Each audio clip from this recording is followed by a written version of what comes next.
let me ask you about, speaking about, the government and whatnot.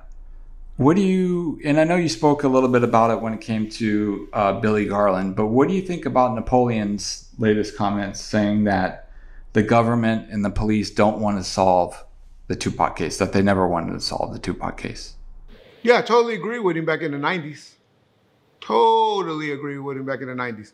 They did not want, you got to remember, back then in the 90s, it wasn't what happens in Vegas stays in Vegas. High rollers and ballers. It was like theme parks. It was attached to the hotels. You had water slides and carnivals or rides and stuff like that, all attached to the big hotels. They got rid of all that shit, now. But back then they were trying to make Vegas a bring your family, come out and have a good time, bring grandma, bring everybody to Vegas. And so they didn't want to have no big old trial in their mind with the rappers. And they just saw that OJ trial and all that go on in LA. They were like, oh, hell, let's just sweep this shit under the rug and let's move on. I'm trying to tell you, Yasmin don't like me to this day because I, brought not Napoleon.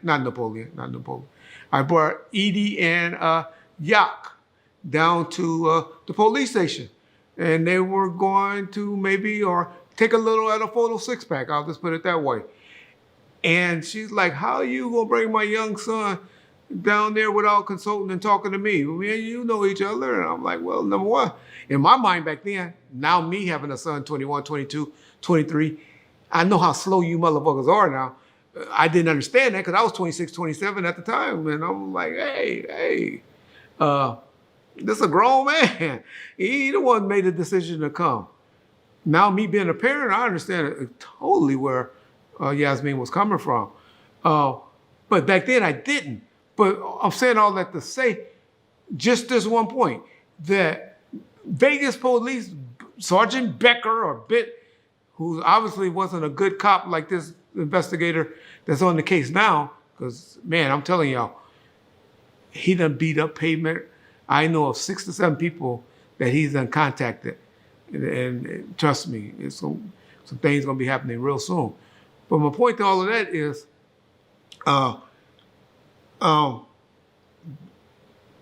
they didn't want to solve it. They picked an argument with Edie and Gaddafi and start talking to him about why y'all didn't talk to us or tell us that night.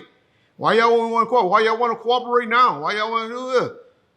And wouldn't even show them the 6-pack, the photo array of the picture people in there, which was their reasoning allegedly for coming down there to the station. Point is, they did that because they didn't want to solve their case because they were trying to push it under the rug. Now, all this government involved and all of that, I totally don't believe in that. Even like the got doggone generals and majors and lieutenants and all that talking about, and I know U.S. Congress, and I can't wait till they respond to this, how they've been seeing UFO sightings and all of that. You got nut crack pots in every organization. Phil Carson is one. In the FBI, Russell Poole was one. You get over bent on something and you believe something cold-hearted, where you just get obsessed with the case. And you start this obsession, obsessed. Look up that word if you don't know what I mean. And so my point is, I'm not one to believe in all of that government stuff. I believe there's crooked cops, but I believe there's more good cops than crooked. No, not more. 97% good cops, 3% bad cops. Is my belief. I know y'all got different opinions, but think about how many cops you really ran into in your lifetime to even make that. All you people that's typing in there, all cops are dirty and all that. You probably only met 2 or 3 cops in your lifetime, but you want to judge everybody like that. But I'll get back to the subject. So my point is, yeah, the Dreyfus dropped the ball in the 90s, but and I don't believe they knew how to work that gang homicide. Vegas was not a popping town in the 90s like it is now. They didn't have all the housing developments and everybody moving out there for cheaper homes and, you know, a better life of living or whatever, or getting away or hiding from gang activity in Los Angeles because you done ratted on somebody. You know, they didn't have all of that then. And so they probably, I don't think they knew how to investigate the murder properly or correctly. But did y'all hear one thing that the cop said? I forgot to harp on this. And Carol said, oh, we didn't know, you know, we wasn't planning on doing nothing. I always tell y'all this. And y'all always go and listen to other people. Oh, yeah, 2Pac gonna get violated. 2Pac. I told y'all 6, 7, 8 months ago. They didn't know who the fuck. They knew that it had happened, but they didn't care. It was just like, man, we got some footage of it, but it happened. And they didn't even take a report that night. It wasn't until the shooting happened that they said, oh, this is a result of that. Oh, this is what happened. But anyway, too deep for y'all. The man told y'all. Y'all didn't catch it. Reggie caught it. But yeah, Mutal, you know, that's their mindset. I got to remember they were around Black Panthers and Black Panthers strength. And yeah, so that's what they believe. You know, I just know, you know, Malcolm X thing, that big lawsuit is about to go on where they suing the government for $100 million, you know, for being involved in the murder of Malcolm X. So stuff like that happened, but my point to all of that is, so I know it happens, but it doesn't happen as often as y'all want it to believe. And like the poetic comedian Keefe D said, who in the fuck was 2Pac where the government want to kill him? I told y'all a couple episodes ago.